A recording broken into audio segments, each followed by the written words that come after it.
The Jewish religion is just as male-dominated as that of the Muslims or Christians. Even in 20th century New York City, among strict Jewish communities, there are still strange rituals that involve the subjugation of women. One such ritual demands the complete covering and concealment of a married woman's hair.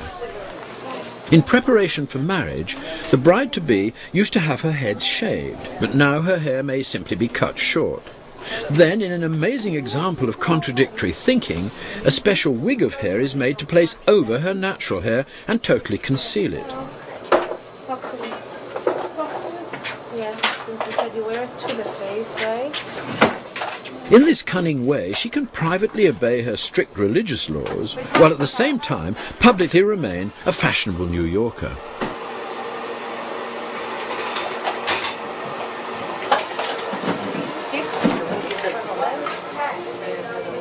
Of course, the reason for the original shaving and concealment of the hair was to make the married woman less attractive to passing males. And the irony of this modern interpretation of the ancient tradition is that the wig is sometimes more beautiful than the original hair itself.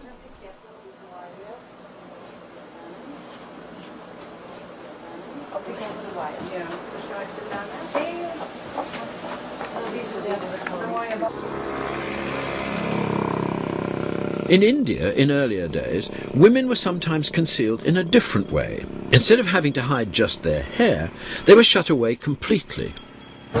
This magnificent facade of the Palace of the Winds in Jaipur may appeal to us today as a brilliant piece of architecture, but when it was actively in use, it was a sad witness to yet another example of female subjugation.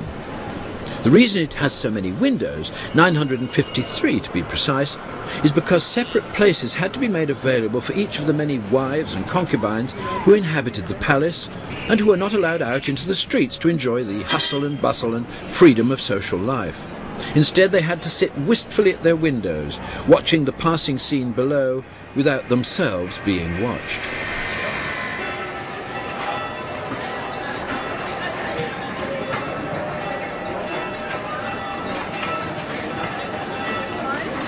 One feature of the human female that has always been of great significance is her virginity. Now, there always has been and always will be a primeval sexual inequality between human males and human females, and that concerns certainty of parentage.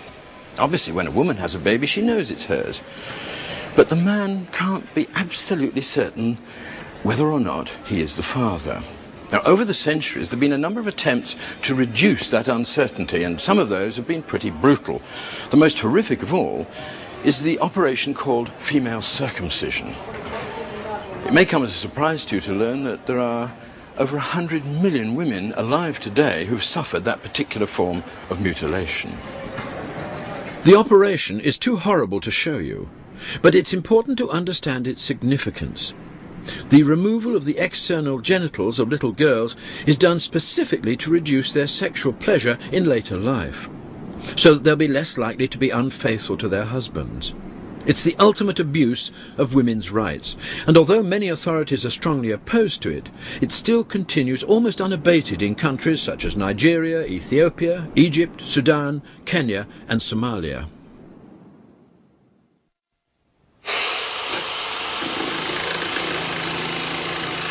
The nagging fear that a wife might be unfaithful has driven men to bizarre lengths. They can veil her, keep her indoors, circumcise her, but none of these measures provides a final guarantee of total fidelity. Ultimately, the only certain way is to make the female physically impenetrable, by fitting her with a device such as a metal chastity belt. 500 years ago in Padua in Italy, an eccentric tyrant forced his female partners to wear a metal contraption that he called a girdle of chastity. It consisted of a metal belt with a section that passed between the women's legs. Padlocked into position, it made it impossible for any man to have sexual access to them, even by force. And try on if they want to. What are these for? Over the centuries, the chastity belt became a source of many jokes and male fantasies, but contrary to popular opinion, it was never widely used. Today, beautifully crafted examples are still being made, but more for sexual amusement than for sexual control. into this. So this Now that round. should slip onto the third staple Yep. there. That's fine. Yeah. And then if you like to go to the front and just take that up, forecast, Is that and comfortable? Yeah? yes, it will Good. be. Yeah. Push it down onto her hips and slip it into the third. That's right. There you go. Yeah. Yes, that's super. Oh, that's a Phenomenal. nice fit actually. That's not too tight. And then we can do the locks. I'm sure you'd like to do that, wouldn't you? This is what you've been waiting for, to actually lock the lady up. Right. Or you can push it against the brass actually, if you want to. That's it. see kiri läheb pudeli sisse ja iga mees Not all the devices of male domination are as blatant or as strange as the chastity belt. ja saab ühe Sometimes they're so ordinary and familiar that they're taken for granted. Even in the liberated Western world, there are subtle ways in which the long shadow of female possession is still cast over our social occasions. Juta hundlikuma otsuse juurde. Couples are still named as Mr. and Mrs. Smith, with the husband having taken possession, if not of his wife, then at least of her maiden name. koos. No nii, see on siis see pudel ja peegmis ja mine korja need ankrukivid siia sisse.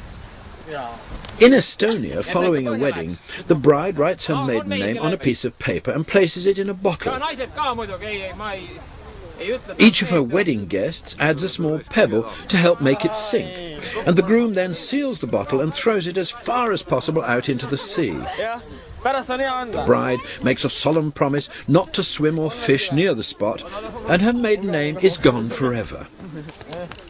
But it could be argued that the true symbolism here is that her name may be bottled up, but it's not destroyed.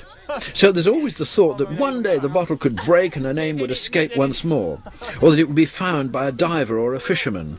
So perhaps the gesture is less final than it might appear at first sight. Tahad lippu ka kätte, kuule või? Tahad sa lippu ka kätte?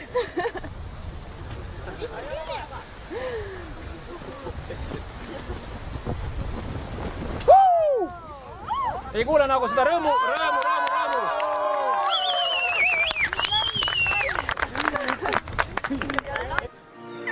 The genteel atmosphere of the typical Western wedding appears to be balanced enough, but beneath the surface there again lurks the shadow of the dominant male taking possession of his mate. For instance, the bride is given away by her father. She's passed on like a piece of property from the father to the groom for safekeeping. Nobody gives the groom away. The placing of a wedding ring on the third finger of the bride's left hand is also significant. The left hand is, by tradition, inferior to the right, and the third finger is used because it has less independence of movement than the other digits. So, the placing of the ring on that particular finger is meant to symbolize the inferiority of the bride and her loss of independent action. And before this congregation, I therefore proclaim that they are husband and wife.